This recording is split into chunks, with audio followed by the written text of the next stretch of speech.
On accueille maintenant Jean-François Vézina, qui est l'inventeur du Dry Snake, un sac de hockey qui élimine toutes les mauvaises odeurs. Bonsoir. Bonsoir. Bienvenue dans notre chambre. Oui. Juste une petite chose, c'est que l'inventeur, c'est Pierrot Lebel. OK, L'idée première, mais on est associés. OK, vous êtes associés. Ah, vous êtes Comment il fonctionne, ce sac-là? Parce que là, tu l'as démonté au complet. Exactement. Dans le fond, c'est que Pierrot, il était tanné de défaire et refaire le stock de hockey de son gars. Parce que pour le faire sécher, tu n'as pas le choix de l'enlever. Si tu laisses dans le sac l'équipement ou le linge, ça fait en sorte que les moisissures se développent encore plus. Donc, il faut l'enlever. Donc, pour éviter ça, mais il essaie de patenter de quoi pour pouvoir laisser le stock dans le sac. Okay. Donc, puis qu'est-ce qui fonctionne bien, c'est que l'air, c'est une structure de ventilation. Chaque support a sa pièce d'équipement, puis l'air est vraiment porté dans le fond de chaque pièce d'équipement, qui fait en sorte que ça sèche vraiment bien dans le fond du gant, entre autres, ou du patin. Et c'est branché sur le 110, ça peut être branché dans une voiture aussi? Exactement. Ça consomme juste 5 watts. Ça ne consomme rien d'électricité, ça ne fait pas de bruit. Même dans l'hôtel, on peut dormir avec. Il y a même des jeunes que j'ai appris qui mettaient dans leur chambre à côté de leur lit. Dans des tournois de hockey, ben oui, c'est ça. Exactement, oui. Puis même chez eux, les jeunes, ils l'utilisent, puis il y en a qui le mettent sur le bord. Et là, les boyaux qu'on voit là, ce sont des boyaux qui sont troués, puis chaque pièce d'équipement a sa place. Exactement. Dans le fond, c'est... on voit ici un équipement ici déjà rentré, mais ici, on va le mieux visualiser. Le patin, il vient ici comme ça. Les jambières debout ici. Il y a des petits trous ici pour le casque. Ici, on a les culottes, les gants, les épaulettes. Puis dans l'autre compartiment, ici, on met les coudes, protège-coups, jackstrap. Donc, lorsqu'on arrive chez nous, on a juste à brancher au bout complètement. Là, il y a un petit connecteur. On branche dans le mur.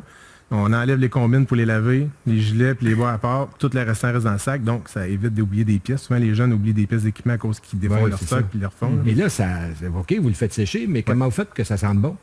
En plus, dans le fond, le but, c'est vraiment de sécher, comme le doc il disait, vraiment sécher la pièce d'équipement pour éviter que les moissures se développent.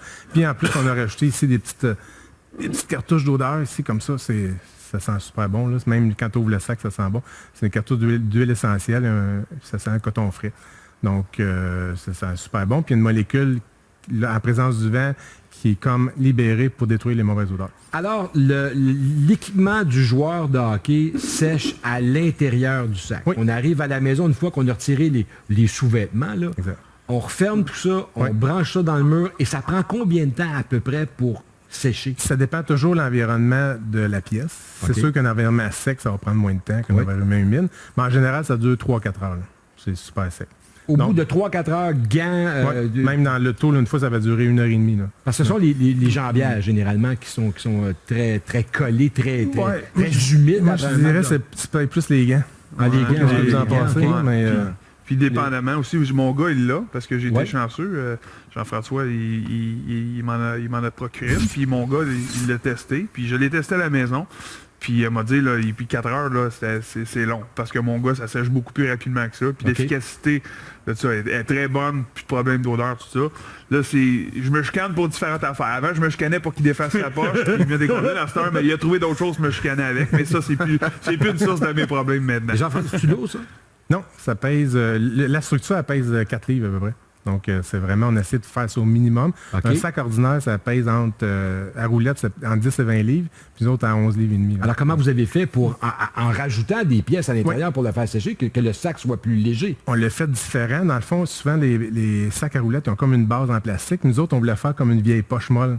Donc, il y a juste la base qui est rigide, mais le restant, c'est comme les vieilles poches là, qu'on mettait de... On fait comment pour se procurer ce magnifique cadeau de Noël? On le vend présentement sur notre site web, drysnake.com. OK. En passant, c'est vrai, je vais vous le dire, sur Facebook, on va, pour les téléspectateurs de notre chambre, on va faire tirer une poche. Donc, si vous allez tout de suite là, sur le site, dans le fond, c'est facebook.com/drysnake. Il va y avoir un petit formulaire, vous le remplissez, puis vous avez couru la chance, dans le fond, de gagner. Je pense que le concours est jusqu'à demain matin. OK. Et pour ceux qui n'auront pas la chance de gagner, ça se détaille à combien? Présentement, on le vend 2,99 sur le web. 299 sur le web, plus les taxes. Mais pour sentir bon, madame à la maison, vous voulez surprendre votre mari à la première des fêtes? Je vous fais un petit pitch de vente, le Dry Snake. Votre mari joue au hockey, quand il revient, c'est pas toujours le fun. Dry Snake. De retour après la pause. Pour l'équipe du projet d'Oléoduc